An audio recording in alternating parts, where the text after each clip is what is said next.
حقیقت دنیا کی حال حقیقت کو دیکھ کر بڑا افسوس لگتا ہے، نہ ہمارا جوان دین میں محفوظ، نہ ہماری جوان بیٹیاں دین سے محفوظ ہیں۔ فرمایا کہ آج حقیقت بات ہے، آپ دیکھ لیں شادی پر کہ مسلمان ناچتا ہے، اسلام کو برباد کرتا ہے اور کہتا ہے کہ میں سنت کے مطابق شادی کر رہا ہوں، ساری رسمیں جو ہے شادی پہ لاتا ہے، بڑا حاجی نمازی ہے، بڑا دیندار ہے، وقت کا حاجی ہے، وقت کا نمازی ہے، لیکن جہاں شادی کی بات آتی ہے فرمایا کہ جتنی رسومات اس کے یہاں ہوتی ہے اتنا رسومات کہیں اور نہیں ہوتا ہے، ساری گناہ ہوتا ہے، ساری خرابات ہوتی ہے، اور اپنے آپ کو کہتا ہے کہ میں نمازی ہوں، اپنے آپ کو کہتا ہے کہ میں حاجی ہوں، اپنے آپ کو کہتا ہے کہ میں دین اسلام کا ماننے والا ہوں۔ کیا مسلمانوں یہی دین اسلام کا ماننے والا ہے؟ جب سنت پر عمل کرنے کی باری آئی، سنت کے نام پر بدعات کو پھیلایا جائے، سنت کے نام پر سنت کو بدنام کیا جائے، دین کے نام پر دین کو بدنام کیا جائے،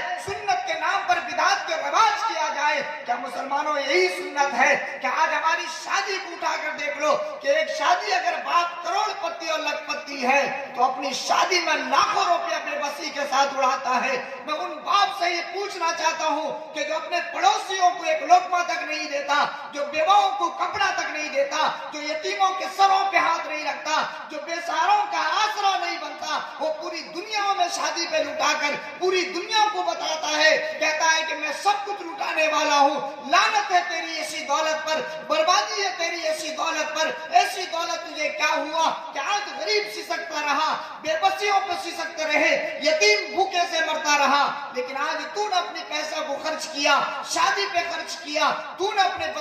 پیسے کو خرچ کیا، فضول خرچیوں میں خرچ کیا، لیکن کبھی آج تم نے احساس کیا ہے کہ کتنے جوان اور کتنے بوڑھے، کتنے مربی اور کتنے مائیں اور بہنیں ایسی ہیں جو آج بھی ایک ایک نوالے کو ترس رہی ہے، آج بھی ایک ایک لقمے کو ترس رہی ہے، ایک ایک کپڑے کو ترس رہی ہے کہ بچہ بھوک میں سڑک میں گھوم رہا ہے، لیکن آج مسلمان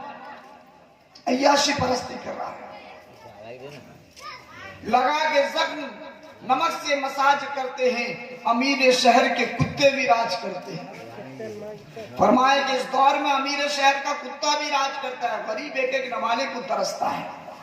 یہ ہمارا دین اگر بدنام نہیں ہوگا تو کس کے لیے بدنام ہوگا؟ ہماری مائیں اور بہنوں، جوان بیٹیاں سبسڈی بیچتی ہیں، جوان بیٹیاں غیروں کے دروازے پر ہاتھ پھیلاتی ہیں، ان سے پوچھو کیوں؟ کہتا ہے کہ آج غریبی نے ہم کو دروازے سے نکلنے پر مجبور کیا ہے، آج ہماری غربت نے